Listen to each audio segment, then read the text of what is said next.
All right, so it is time for the preview and predictions for AEW's next big show, AEW Revolution 2023. There's 7 matches on this show, and overall, despite the fact that there's been somewhat little to no build for this show, the card should be pretty good here. So we're not going to waste any time. We're going to get straight to it. We're actually going to start off with the matches that don't involve any championship matches, and then, we're just going to work our way up.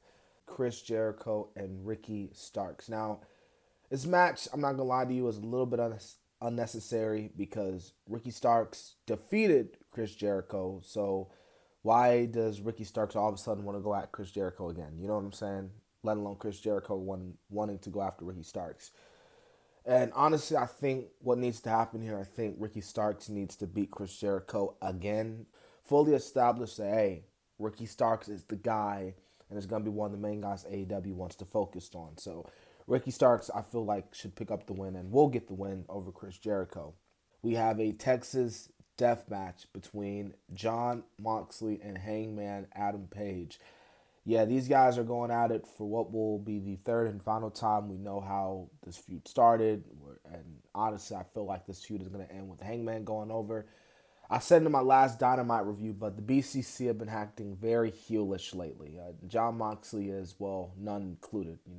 Going after the Dark Order. Look what he did to Evil Luna, for crying out loud. So I feel like this is just one of those scenarios where the babyface gets one over the somewhat heels, because at the same time it's like kind of justified what Moxley's going after Hangman, but I feel like they're going to give the win over the Hangman. So I got Adam Page picking up the W in this Texas death match against Jon Moxley. Now, this is a 6-man tag team match player for the AEW World Trios Championship, and this is again one of the reasons of why the build up to the show hasn't really been all that, because the Elite versus House of Black, I feel like this is, think of the dream scenarios here, first time scenarios here, like Kenny Omega versus Malachi Black, or freaking Brody King and Malachi Black versus the Young Bucks, or Kenny Omega versus Buddy Matthews, or Brody King of that magnitude. My point is that this feud hasn't really, the build-up hasn't really been all that. It's just been the House of Black cutting their 100 vignette for the 100th time, only this time going after the Elite. And most of the stuff that's been going on between these two teams have been on Rampage. So it's like, you got to put that on the main show. You know what I mean? I do think the Elite do win here. I do think they defeat the House of Black and retain their AEW World Trios Championships.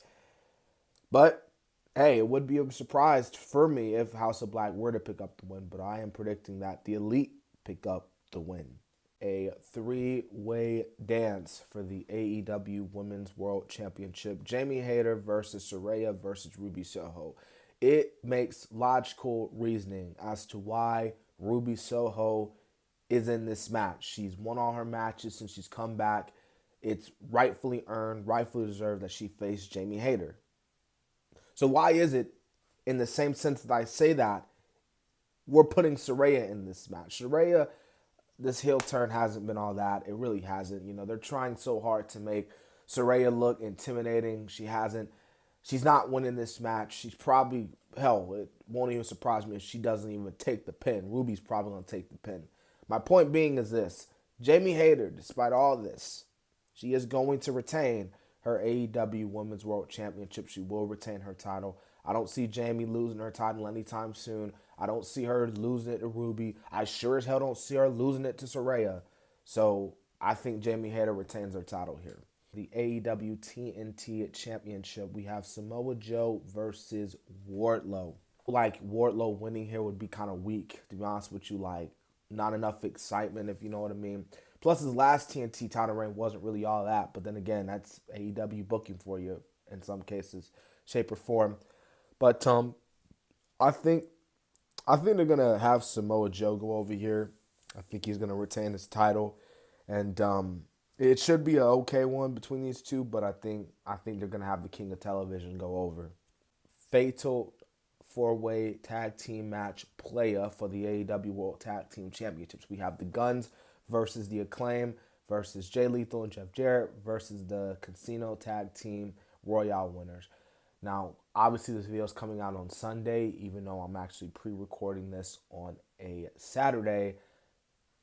We don't know who won the Casino Tag Team Royale. I think the Guns are going to retain their titles. I just feel that way. Some way or another, they're going to retain their titles in this Fatal 4-Way match. So, the Guns, Ass Boys, whichever one you want to call them, they're going to retain their AEW World Tag Team Championships. And what will be the main event of the evening? It won't be your typical one-on-one singles match. It's going to be a 60-minute Iron Man match, folks, for the AEW World Championship. The American Dragon, BRYAN Danielson, challenging the devil himself, MJF, for the title. And this feud, it's been heating up.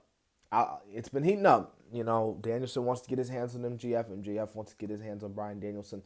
This should be a good one here. Even though that, I will admit, 60-minute Iron Man matches have kind of been a hit or miss for me. Like, there have been cases where you had, like, Kurt Angle and Brock Lesnar face off in a 60-minute Iron Man match for the title on SmackDown, which was amazing.